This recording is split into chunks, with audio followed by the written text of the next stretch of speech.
সরকারের একটাই ডিমান্ড আছে আমাদের, যে আমাদের এই ডমজুর যে বিধানসভা, এই বিধানসভাতে অধিকাংশ ব্রাহ্মণরা খুব নিম্ন শ্রেণী। তো যাতে যে সরকারি যে সাহায্যগুলো আছে সেই সাহায্যগুলো যেন পায়, যেটাকে আমরা বলছি ব্রাহ্মণ ভাতা, সেই ভাতাটা যেন পান, সেই ইয়েতে আমাদের এই অনুষ্ঠানটা। না, আমরা এখনো কোনো ভাতা পাচ্ছি না। এখানে আমাদের হাওড়া জেলাতে, আমি তো সম্পূর্ণ হাওড়া জেলার কথা বলতে পারছি না, কিন্তু 10টা ব্লক, হাওড়া জেলা যে 14খানা ব্লক আছে, তার মধ্যে 8খানা ব্লকের কথা আমি বলতে পারবো।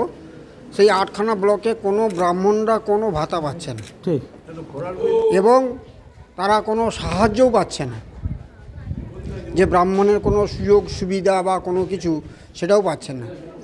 এবং সেখানে কি হচ্ছে, একজন ব্রাহ্মণ যদি একটা বাড়ির মানে পুজো করতে যান, বা তাদের বাড়িতে যদি কিছু হয়তো যে ব্রাহ্মণের পুজোর যে সামগ্রী হয়তো লিখে দিয়েছেন, সেই লিখে দেওয়ার পর দেখা গেছে সেই যজমান অন্য একজন ব্রাহ্মণের কাছে গিয়ে কম পয়সাতে সেটা করবার জন্য সেই ব্রাহ্মণকে ছেড়ে দিচ্ছে, সেই অন্য ব্রাহ্মণকে নিয়ে সেখানে তারা ওই পুজোটা করে নিচ্ছে।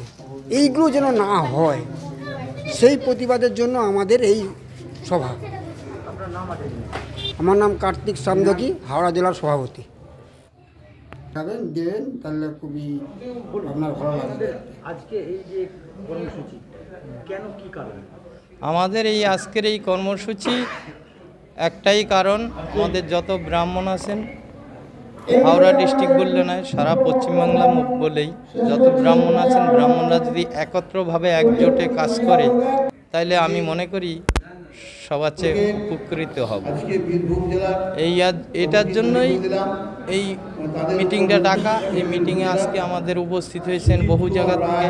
হাওড়া ডিস্ট্রিক্টের আছে কমলপুর, বারাসাত, বাগনান, উলবেড়িয়া, এই সমস্ত হুগলি, আরামবাগ, বীরভূম, পুরুলিয়া, দুর্গাপুর, বিভিন্ন জায়গার থেকে মানে এই এসেছে, মানে দল বেঁধে নয়, মানে এক এক জায়গায় এক একটা সংগঠনের একজন মাথা আছে, তো সদস্য হবেন, সেই জায়গা থেকে একজন করে সেরকম আসছে। সবাই তো আসা সম্ভব নয়, এই জন্য এবার আমাদের এখান থেকে কী অনুষ্ঠান হলো, কি হলো না হলো, তারা সিদ্ধান্ত দেবে। এই এক বার্তা। আরেক বার্তা হয়েছে, আমরা দীর্ঘদিন ধরেই সরকার আমাদের একটা যে ব্রাহ্মণদেরকে একটা ভাতা চালু করেছে হাওড়া জেলার, সেই ব্রাহ্মণের ভাতাটা কত সাল থেকে কত বয়সের থেকে কি আমরা সঠিক জানি না, আর আমাদের কাছে আজ পর্যন্ত পৌঁছায় না যে আপনারা এই টাইপের এতজন এই টাইপের এই বয়সের থেকে পাবেন, কি এতজন ব্রাহ্মণ এই কাজ এইভাবে চ্যানেলে আমাদের সাথে যোগাযোগ করলে ভাতাটা পাবেন। এই জন্য বহু লোক এই ধরনের বিভিন্ন কথা জিজ্ঞেস করে, বলে আমাদের ভাতা কবে চালু, অনেকেই জিজ্ঞেস করে আমাদের ব্রাহ্মণ যারা আছে। কিন্তু আমরা বলি, হ্যাঁ ভাই, আমরা আগে লড়াই করি, লড়াই করলে তো এক জায়গায় যেতে হবে, আমরা চেষ্টা করছি। তা আমাদেরকে কল্যাণবাবু আশ্বাস দিয়েছে, বা আমাদের এলাকার যে সদস্য সে আশ্বাস দিয়েছে যে তোমরা সব রেডি করে ওই 30 তারিখে দুয়ারে সরকার বসবে, সেখানে ফাইলপত্র সবাই ফর্ম জমা দেবেন। দেখছি আমরা সেগুলি ওই জায়গায় নিয়ে পৌঁছে দিদির সাথে কি বলতে পারি। এটুকু বললেই আমার বক্তব্য শেষ। নমস্কার। হ্যাঁ, এটা হাওড়াতে দ্বিতীয় সম্মেলন। শিবশঙ্কর চক্রবর্তী, চামরাইল, বিবেকানন্দ পল্লী। আচ্ছা, আমি এই হাওড়া ডিস্ট্রিক্টের সভাপতি। যারা ছেলেমেয়েরা করছে তাদের সরকার থেকে জমি জায়গার ব্যাপারে নিয়ে দ্বিতীয় অফিসে বা তৃতীয় অফিসে দরখাস্ত করলে আপনারা ইডব্লিউএসের সুযোগ সুবিধা পাবেন। কিন্তু আমাদের যদি একাধার না থাকে তাহলে আমরা কী করে কাজে অগ্রসর হব। নমস্কার, আমি হাওড়া জেলা পুরোহিত তথা ব্রাহ্মণ সমাজের যে কমিটির হচ্ছে সহ সম্পাদক বিশ্বনাথ ভট্টাচার্য। আমাদের এটা দ্বিতীয় বর্ষে পড়েছে সম্মেলনটা। আমাদের যেটা বহুদিনের চাহিদা, যে সমস্ত পুরোহিতগণ তারা দৈনন্দিন বা নিত্য সেবা বা আনুষ্ঠানিকভাবে যে সমস্ত পূজা আর্চা হয়, সে সমস্ত পূজা আর্চায় যে পার্টিসিপেট ওনারা করেন, তার উপযুক্ত মূল্য ওনারা পান না। যেহেতু আমাদের এই গ্রামগঞ্জের অঞ্চলে বহু পুরোহিত আছেন যারা অর্থনৈতিক দিক দিয়ে অনেক পিছিয়ে, তাদের এই ভাতবৃত্তি বা তার উপার্জন হচ্ছে এই পৌরোহিত্য পেশায়। আমাদের কথা হচ্ছে, সরকার যেরকম ঘোষণা করেছে যে মৌলভী ভাতা ওনারা দিচ্ছেন, তেমনি আমরাও এখান থেকে আমরা একটা দাবি তুলেছি যে আমরা যারা যে সকল ব্রাহ্মণরা আছেন তারা উপযুক্তভাবে তারা যেন সরকারি দিক থেকে, প্রশাসনিক দিক থেকে তাদের ন্যায্য সাম্মানিকটা যেন পায়। আমি ভাতার কথা বলছি না, কারণ ব্রাহ্মণদের ব্যাপার হচ্ছে সাম্মানিক। এই সাম্মানিকটা যেন সরকার দেয়, সে যে কোনো অঙ্কের অঙ্ক হোক, সেটা আমি যাচ্ছি না, কিন্তু সাম্মানিকটা দেওয়া প্রয়োজন আছে। হ্যাঁ, এখনও আমরা কেউই পাই না, কারণ হচ্ছে এই জন্যই আমাদের আজকে এই সম্মেলনটা এই কারণেই, যার জন্য আমরা ডেকেছিলাম ডোমজুর কেন্দ্রের বিধায়ক শ্রী কল্যাণ ঘোষ মহাশয়কে। উনি আমাদের এই মঞ্চ থেকে অ্যাসুরেন্স দিয়ে গেছেন যে ভবিষ্যতে আমরা যে পদক্ষেপ নেব, সেই পদক্ষেপের এতে উনি যাতে সেই পদক্ষেপটাকে পুরোপুরি সরকারের দিক দিয়ে বা প্রশাসনিক দিক দিয়ে উনি আমাদের সাপোর্ট করবেন, এই অ্যাসুরেন্সটা উনি দিয়ে গেছেন। সেই জন্য আমরা খুব গর্বিত, আনন্দিত। এছাড়া আমাদের আরও একটা আছে, যারা ব্রাহ্মণ আছেন, পরস্পর আমরা যদি সংযুক্তভাবে থাকি, আমরা যদি একত্রিতভাবে থাকি, একজনের কোনো বিপদ, একজনের কোনো অসহায়গ্রস্ত অবস্থা, সেখানে আমরা যেন তার পাশে দাঁড়াতে পারি। সেই জন্য আমরা চেষ্টা করছি যাতে এই এলাকায় আমরা হচ্ছি এখন বালি জগাচা বিডিওর অন্তর্গত। এছাড়াও আমাদের হাওড়া জেলার অনেক ব্লক আছে, সমস্ত ব্লকের যাতে ব্রাহ্মণরা একত্রিত হয়ে একভাবে আমরা লড়তে পারি, একভাবে যেন একে অপরকে সহযোগিতা করতে পারি, সেই চেষ্টার জন্যই আজকে আমাদের এই সম্মেলন।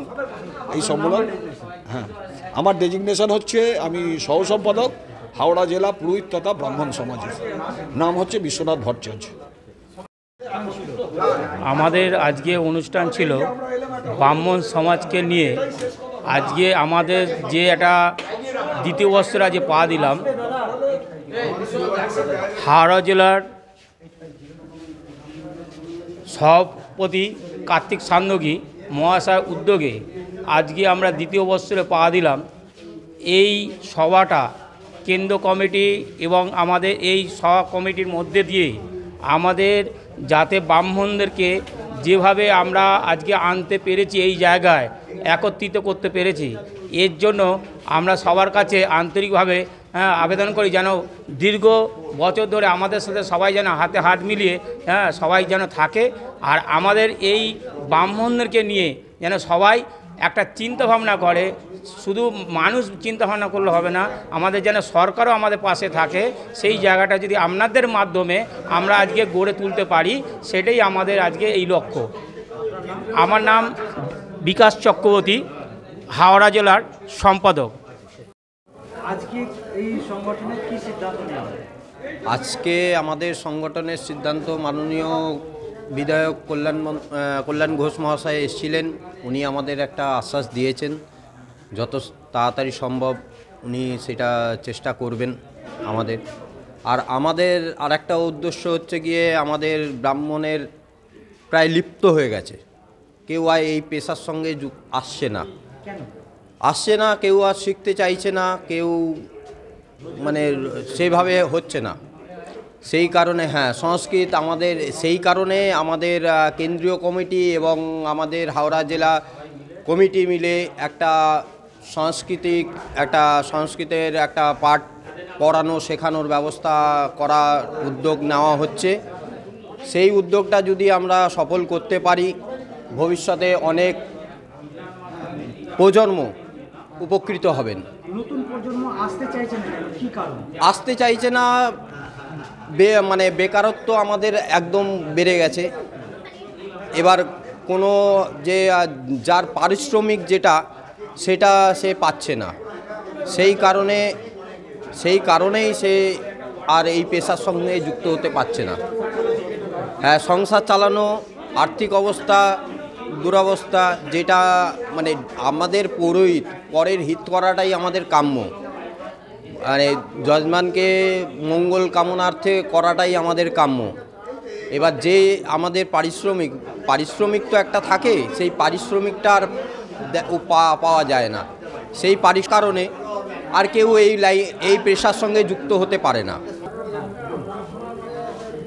কি মনে হচ্ছে কেন এই ধরনের পেশায় আসতে চাইছে না? কেন আসতে চাইছে না? এখন 1 বছর খানেক আগে বিবাহের ডেট ফিক্স হয়, তার বাড়ি ভাড়াটা আগে ফিক্স হয়ে যায়, কিন্তু ঠাকুরমশাই পুরোহিতদের তাদের একদম শেষ সময় জানানো হয়। বাড়ি ভাড়া হয়তো 1.5 লাখ 1 লাখ ভাড়া নেয়, কিন্তু ঠাকুরমশাই মানে পুরোহিতদের দেবার বেলায় তখন তাদের আর পয়সা থাকে না, পয়সা আর পাওয়া যায় না তাদের কাছ থেকে। তখন হয় 2-5 হাজার টাকা দেওয়া হয়, কিন্তু তাদের পারিশ্রমিকটা আরও বেশি। সেই কারণেই আর একটা ক্যাটারিং করে, ক্যাটারিংয়ে প্রচুর টাকা খরচা করে, সেই পেশায় দেওয়া হয় না। আমার নাম অভিজিৎ চক্রবর্তী গৌতম, ব্যাকেটে গৌতম। আমি পুরোহিত তথা ব্রাহ্মণ সমাজ হাওড়া জেলার সহ কোষাধ্যক্ষ।